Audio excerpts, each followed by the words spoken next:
So this is what I learned when I was younger by being part of an Australian Championship winning rally team.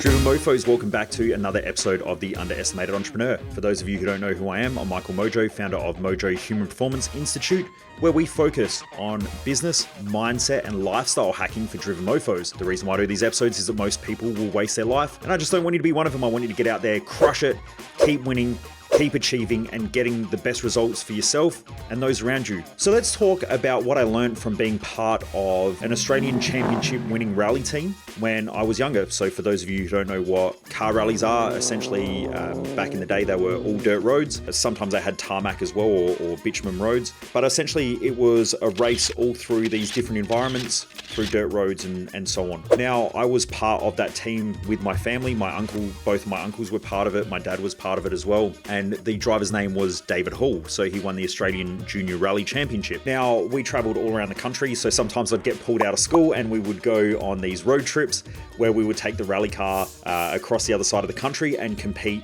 against a lot of other people as well. Now, Dave, who was the owner of that car and also the driver of that car, was probably one of Australia's best rally drivers at the time. I don't think he still competes now. I haven't seen him for a fair while, but he was just absolutely phenomenal at driving. And in fact, he would drive a car that was, 10 or 15 years older than most of the top factory teams, and he would normally end up in the top 10.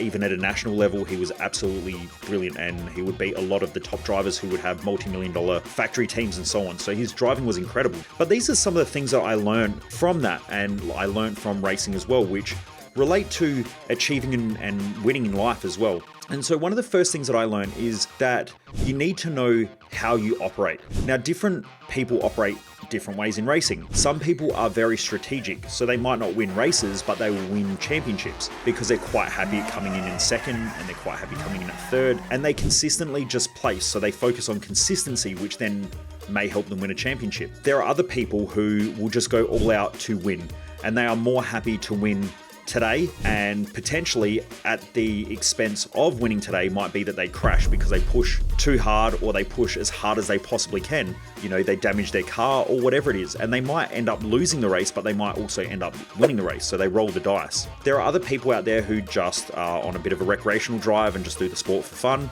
and don't really care about winning or losing. They just go out there and just have a bit of fun. So what I realized was that different people play the game of life differently, and you need to know how you want to play the game of life. And I think that it is really important to do that, because there are some people out there that will win at all cost, and that may mean that it comes with a huge detriment to their own life. It may mean that they crash.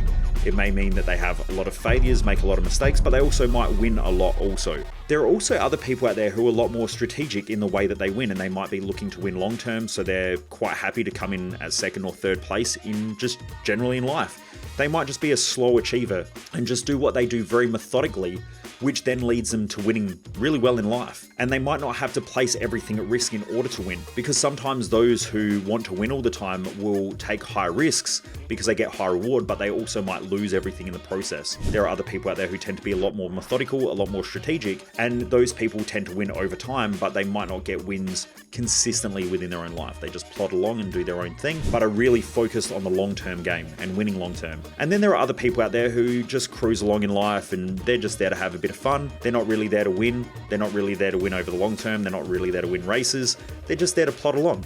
And that's fine. You need to know which one of those things that you are. Now, what I learned from rally driving also is that it is important to understand how to play the game. What I noticed was that the person who I was involved in, as I mentioned, it was David Hall Racing. Anyway, what I noticed was that sometimes the way that they wanted to play the game wasn't the way that the game got played. So for instance, growing up, watching Dave, he just wore whatever clothes he wanted to wear, didn't really give a shit about the way that he looked and his appearance, and that also came across to sponsors. And so he struggled to get sponsors. Even though he was probably one of the best drivers in the country, he would still struggle to get sponsorship just because of the way that he looked. Now, why is that important? Because if you don't take the way that you appear, both in business and in your personal life, seriously, then that can also be a detriment to your career and the results that you're trying to get. So these are some things that I learned from that, is that sometimes you've got to play the game. And if that meant that he needed to wear a racing suit with sponsors on and things like that, then maybe you should have done that and potentially taken all that financial pressure and that financial stress. Also maybe putting a little bit more energy into sponsorship and taking it more seriously as a business and as a career. I know he used to do it for a lot of fun and didn't really enjoy the pressure of having financial sponsors and so on, but also used to take on a lot of financial stress as well, and essentially sunk all of his money into that car. So that can come at a cost. So sometimes you've got to know the rules of the game and play by that game. And that's the same as in business and in life also. You need to know the rules, you need to know what you want to get out of it, and you also need to know what your strategy is and what your strategic plan is for that game. What I also noticed was that he would play to win consistently, which then also meant that he lost a lot of races, because even if he was coming second or third and he was a couple of minutes behind on the final day, he would do everything to try to win. And sometimes that would come at a cost, and that would come sometimes at crashing the car, rolling the car, or absolutely destroying the car where he couldn't race, or he would come 10th or 15th instead of coming in second or third place, because he just had to win. And so he would win at all costs. Now, that's great sometimes, but at other times it can be a huge detriment to winning a championship. So what I saw was that there's a time and a place to focus on winning, and then there's a time and a place to focus on being strategic also. So you can change between any of those methods. Sometimes you might play for fun, sometimes you might play to win, and sometimes you might play the long game.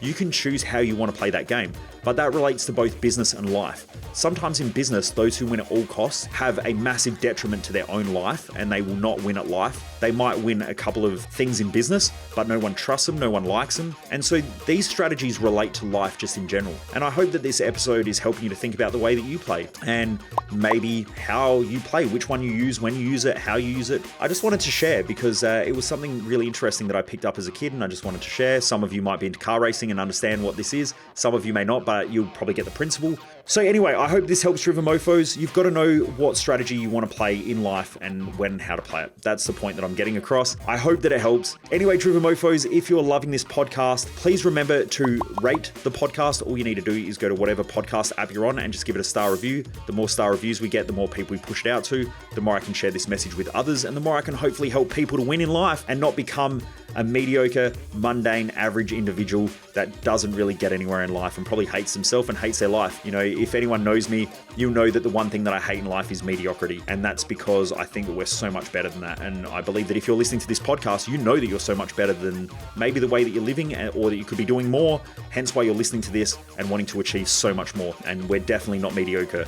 That's why I created the Driven Mofo community, because I did not want to be surrounded with mediocre people who are happy to settle for average. Average sucks, especially when right now average is obese in Australia and America. That's the average population. You don't want to fit into that. The average Australian and the average American is also broke, has no financial savings and lives in credit. That's the average population. You don't want to fit into that population.